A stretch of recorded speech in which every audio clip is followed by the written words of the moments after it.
समप्रभ निर्विघ्नं कुरु मे देव सर्वकार्येषु सर्वदा। अग्र पूजे गणेश जी की वंदना के साथ मैं सच्चिदानंद भगवान लक्ष्मी नारायण पति का वंदन करता हूँ। शांताकारं मुचिस्तरं पद्मनाभं शेषं स्वाधारं गगनसदृशं योगवीर्यार्यगम्यं वंदे विश्वभवहरणं सर्वलोकैकनाथं। सदा प्रसन्नता प्रदान करने वाले लक्ष्मीपति श्री नारायण का स्मरण करते हुए स्तुति करने के बाद मैं राज्य और या इंसाफ की कहानी को आपके सामने प्रस्तुत करता हूँ। इसमें मुख्य पात्र के रूप में राजा, रानी, उनके दो पुत्र, राज दरबार, योगी, सेठ, बुढ़िया, धोबिन, ये पात्र मुख्य पात्र हैं। इसमें एक राज्य है, राज्य चल रहा है, राज्य पूरा संपन्न, सुखी, जनता हंसते खेलते, सर्व न्याय सर्व शांति के मार्ग पर चलते हुए प्रसन्नचित्त है। एक योगी है जो राज्य के महल के चारों ओर घूम रहे हैं और कह रहे हैं, हे राजन, या तो मुझे राज्य दो या ईमान दो। हमारे हिंदू धर्म में कहा गया है कि धन गया तो कुछ नहीं, स्वास्थ्य गया तो आधा, और मान सम्मान चला गया तो सब कुछ चला गया। तो हमें राजा को ये सिद्धांत बड़ा पसंद आया और राजा इस सिद्धांत को मानते थे, जिसके आधार पर वह फकीर जब 3 दिन चक्कर लगाया तो मंत्री सुनते थे लेकिन राजा को बताते नहीं थे। एक दिन राजा के कानों में यह खबर गई, राजा ने सुना तो उन्होंने कहा कि बुलाओ भाई, ये फकीर क्या करता है। फकीर को बुलाया गया। फकीर ने कहा, राजन, मैं आपसे एक चीज़ मांगता हूँ, या तो अपना राज्य दे दीजिए नहीं तो ईमान दे दीजिए। राजन कहे, भाई तुम्हारी समस्या मांग जो है थोड़ा कठिन है, मैं इस पर चर्चा करके आपको 2 दिन बाद बताता हूँ। आप 2 दिन बाद राज्य में आइए, राज दरबार में आइए। यो राजा ने अपने दरबार में अपनी प्रजा से तथा अंत में अपनी रानी से चर्चा किए। सबने यही कहा कि राज्य जाने के बाद हो सकता है कभी राज्य वापस आ जाए, लेकिन जब ईमान चला गया तो वह पुनः वापस नहीं आ सकता। इसलिए आप राज्य दे दें, ईमान न दें। जोगी महाराज आए, उन्होंने कहा, महाराज आपने क्या निर्णय लिया। राजा ने कहा, मैं आपको राज्य देता हूँ। अपने मंत्री से कहे, महाराज मंत्रीवर, ये आपके राजा हैं और मैं राज्य त्याग कर जा रहा हूँ। राजा, रानी और उनके दोनों पुत्र सुबह सुबह राज्य से चले गए। चलते चलते पूरा दिन बीता। शाम के समय बच्चों को भूख लगी। बच्चे कहे, माँ कुछ खाने को दीजिए, भूख लगी है, बहुत तेज भूख लगी। बच्चे क्या जाने कि हमारा राज्य खोया है या हम वो नहीं है, लेकिन बच्चे कोई 8 साल का था, कोई 12 साल का। भूख तो राजा रानी को भी लगी थी, लेकिन बच्चों के सामने उन्होंने अपनी भूख को नहीं प्रकट किया। रानी बोली, राजन देखिए बगल में नगर है, कुछ मांग कर लाइए, बच्चे बड़े भूखे हैं। लेकिन राजन अपने अहम में, स्वाभिमान में किसी से कुछ मांगे या उचित नहीं समझे, लेकिन माँ की ममता उसको नहीं रोक पाई। हमारे सनातन में कहा गया है कि पुत्र भले कुपुत्र हो जाए, माता तो माता नहीं होती। माँ अपने बच्चे के लिए, अपनी संतान के लिए कुछ भी कर सकने को तैयार है। इसलिए वह जाती है नगर में और एक सेठ की मकान है, उस सेठ से कहती है, कुछ खाने को दे दीजिए। सेठ उस रानी के रूप सौंदर्य को देखकर उस पर मोहित हो जाते हैं। उनकी शादी नहीं हुई होती है। वे कहते हैं, गेट खोल दिए, अंदर जाइए, ले लीजिए। वो अंदर जब ही जाती हैं, दरवाज़ा बंद कर देते हैं और रानी वहीं रह जाती है। रानी उनसे वह प्रस्ताव रखता है कि मुझसे शादी कर लीजिए। वह कहती हैं, लाचार स्थिति में भी वो अपने धर्म की रक्षा करते हुए, अपनी पतिव्रता धर्म की रक्षा करते हुए वह कहती है मैं 5 साल का व्रत रखी हूँ, 5 साल मेरा व्रत जब सफल हो जाएगा समयानुसार मैं इस पर विचार करूँगी। शाम के उसके बाद जब रानी नहीं आई, राजा दोनों बच्चों को लेकर आगे बढ़े। शाम का समय, थोड़ी रात्रि भी हो गई। रास्ते में नदी पड़ी। नदी दोनों बच्चों को लेकर राजा पार नहीं कर सकते थे। एक को ले जा रहे, दूसरा रोने लग जा रहा है। राजा के सामने बड़ी विषम परिस्थिति और धैर्य, संयम और चरित्र की परीक्षा दुख के समय ही होती है। संसार में सुख सागर में भी ये कहा गया है, रामचरितमानस में भी इसका वर्णन है कि विपत्ति से बढ़कर संसार में कोई दुख नहीं है। इसलिए राजा बड़े दुख में हैं। अपने हृदय को पत्थर बनाते हुए एक बच्चे को एक किनारे पर बरगद की रस्सी में बांधकर दूसरे को कंधे पर लेकर उस पार जाते हैं। उस पार भी बरगद का पेड़ है, उस की रस्सी में बांधकर जब उधर से आते हैं तो विधाता जो लिखे हैं उसे कोई टाल नहीं सकता, नदी की धारा में प्रभावित हो जाते हैं। इधर दोनों बच्चे दोनों किनारे रहते हैं। नदी के बगल में एक गांव है, उसमें एक धोबिन है। धोबिन के पास अधिक कपड़े थे धोने के लिए। वह रात्रि में लगभग प्रातःकालीन लगभग 3-4 बजे रात में धोबी को जगाती है, कहती है चलो जी आज बहुत अधिक कपड़े हैं, जाओ नदी में धो लाओ। धोबी थोड़ा सा डरपोक किस्म का है, वह डरता है, कहता नहीं नहीं नदी किनारे भूत होते हैं। लेकिन धोबिन दुर्गा की अवतारणी शक्ति रूप में उसे कहती है डरपोक चलो मेरे साथ चलो। फिर निकलता है धोबी। धोबी बेचारा जाता है डर से, पत्नी के डर से। नदी किनारे जब पहुंचने को होता है, बच्चे रो रहे होते हैं। उनका रोना सुनकर वह और अधिक डर जाता, चिल्लाता देख भूत रो रहे हैं। जिस पर पत्नी दौड़ी हुई आती है, जाकर बच्चे को देखती है।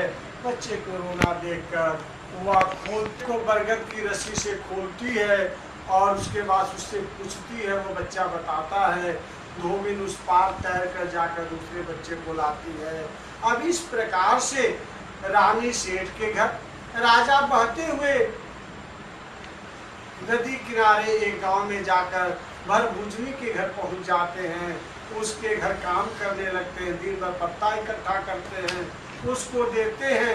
वह चने, मुरमुरे, मक्के भूनती है और भुना हुआ खाकर दिन भर रहते हैं। इस पर और बच्चे धोबिन के घर पढ़ रहे हैं। जिस राज्य में राजा गए थे उसी राज्य में ही रानी भी थी और उसी राज्य में बच्चे भी थे, लेकिन तीनों अलग अलग जी रहे थे। यह समय धरा गए। 3 नाम परशु, परसोत्तम, परशुराम। वही राजा आज बनवासी की प्रकार भरभुजनी के घर, रानी सेठ के घर और बच्चे धोबी के घर पल रहे हैं। राजा जिस राज्य में राजा गए थे उनका कोई उत्तराधिकारी नहीं था।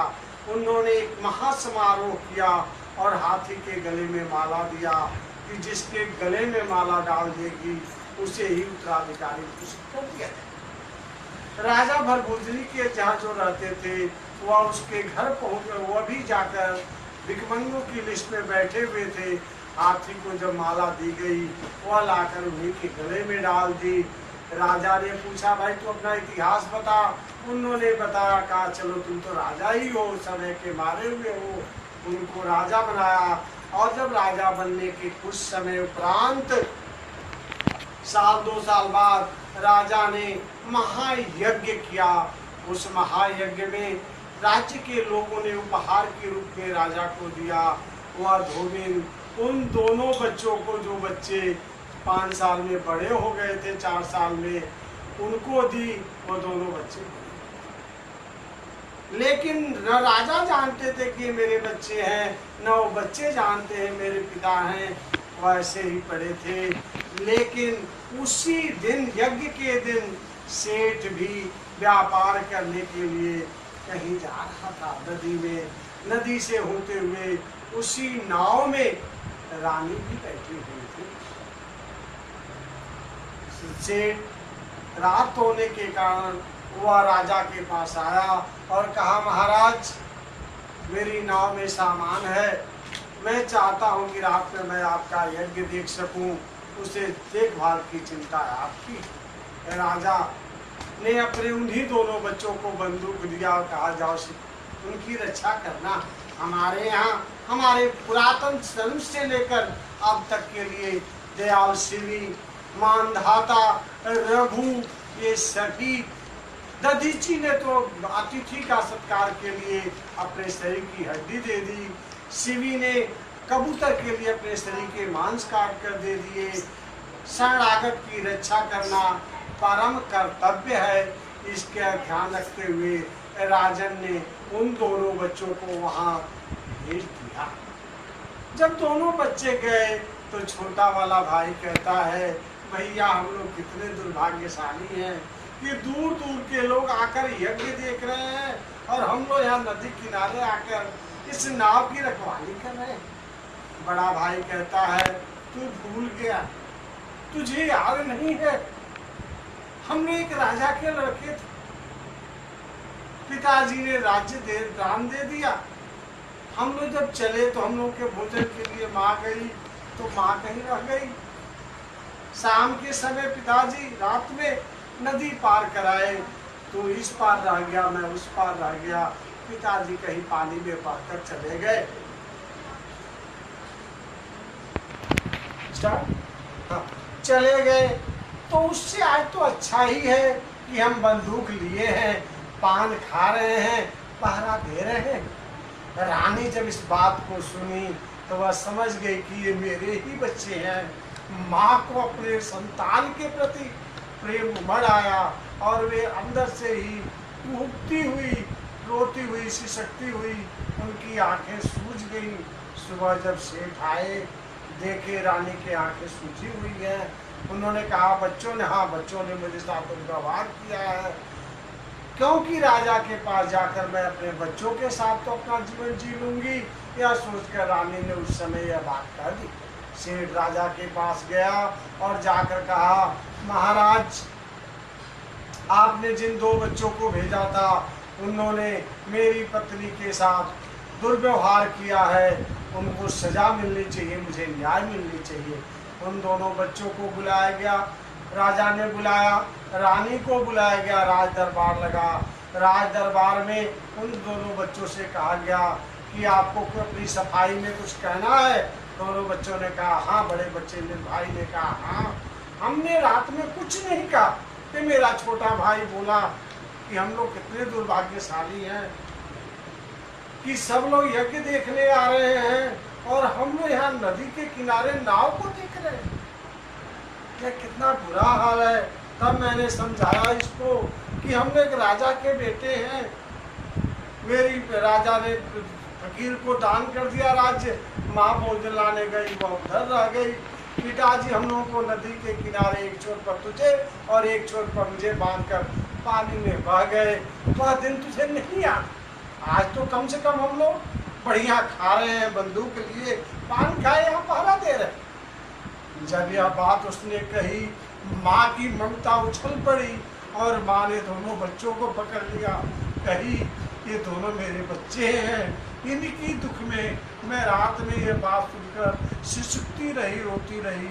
भगवान इन्हीं दोनों बच्चों को मुझे दे दीजिए। राजा को भी अपनी बात याद आ गई और वे राजन अपने परिवार के साथ मिले। इस कहानी में यह स्पष्ट होता है कि खोया हुआ राज्य पुनः वापस मिल गया, ईमान बचा रहा। ईमान यदि बचा है तो राज्य, सम्मान, सब कुछ मिल गया। हमें हर हालत में अपने ईमान को बचाए रखना चाहिए।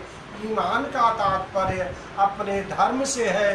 मेरे बच्चों, आपका धर्म है, आप अपने धर्म पर चलें। धर्म का तात्पर्य कर्म है, आप बच्चों का कर्तव्य है, कर्म है। सुबह उठे, ये नहीं घंटी बजाने लगे, नहीं, सुबह उठकर नित्य कर्म के आधार पर आप कहें, कराग्रे वस्ते लक्ष्मी कर मध्य सरस्वती कर मूले स्थित गोविंदा प्रभाते कर दर्शने। हाथ के अगले भाग में लक्ष्मी, बीच में सरस्वती और अंत में आपके विष्णु भगवान है उनको प्रणाम करें। उसके बाद इस पृथ्वी के भगवान माता पिता को प्रणाम करें, उनका आशीर्वाद लेकर अपने नित्य कर्म करें और बढ़ें, गुरु के बताए कार्यों को ग्रहण करें और जिसके द्वारा आपका पूर्ण विकास होगा। रहे नवयुवकों का, गृहस्थ का, वे लोभ का त्याग करते हुए इस आत्मा को परमात्मा में मिलाने के लिए जो मानव जीवन का धर्म है, मानुष जन्म ऐसा तना मिले न बारंबार, तरवर जो पत्ता झरे बहुरी लागत जाट 84 लाख जोनियों में एक मानव जोन ही ऐसी है जो हमें उद्धार का रास्ता बताती है। सभी कागसुंडी नहीं हो सकते कि चिलकौवे का रूप बनाकर मुक्ति का भक्ति पा सकते हैं, तो हमें उद्धार के लिए मानव जोनी मिली है, हमें विवेक मिला है। उस विवेक से सत्य सनातन परमपिता परमेश्वर का आराधना करें, अपना कर्म करें, गृहस्थ धर्म का पालन करते हुए सत्य से अपने कर्म से अर्जित धन का सदुपयोग करें, परमार्थ करें। और यह नहीं कि घंटी डुलाते रहे, नहीं। अष्टादश पुराणेषु व्यासस्य वचनं द्वयं परोपकाराय पुण्याय पापाय परपीडनाय। उपकार करें, जो अपना धन कमाते उसका दशांश भगवान को दान करें, दीन दुखियों को दान करें, कष्ट वाले को दान करें जिससे उनका कष्ट दूर हो और किसी को दुख न दें। यही आपका धर्म है। इसके द्वारा इस जीवन का सुख पाकर अंत में आत्मा परमात्मा में मिल जाए, आप जन्मांतर से मुक्ति पाते हुए अपना जीवन सफल करें। आपको इस कहानी से यही सीख मिलती है कि अपने चरित्र को, अपने ईमान को बनाते बचाते हुए अपना कर्म करें, हमेशा जीवन में सुखी रहेंगे, प्रसन्न रहेंगे, आपका परिवार हरा भरा होगा। इन्हीं शब्दों के साथ मैं अपनी कहानी समाप्त करता हूँ। आप इस कहानी में, आप इस चैनल पे नीचे दिया हुआ है नारायण स्टडी व्हाट्सएप नंबर, यदि कोई भी दिक्कत है, कोई समस्या है, कोई सुझाव चाहते हैं तो आप उस पर मैसेज करके पूछ सकते हैं। मैं सप्ताह में आपको संस्कृत, मैथ और हिंदी के पाठ पढ़ाया करूँगा। साथ साथ हर सप्ताह में कोई नीतिपरक बातें आपको ज़रूर बताऊँगा। आप मेरे चैनल को सब्सक्राइब करें, लाइक करें, जिससे हमारा भी ध्यान रखें और आप अपना जीवन का उद्देश्य पूरा करें। नमस्ते, धन्यवाद। जय श्री शंकर, जय नारायण, लक्ष्मी नारायण।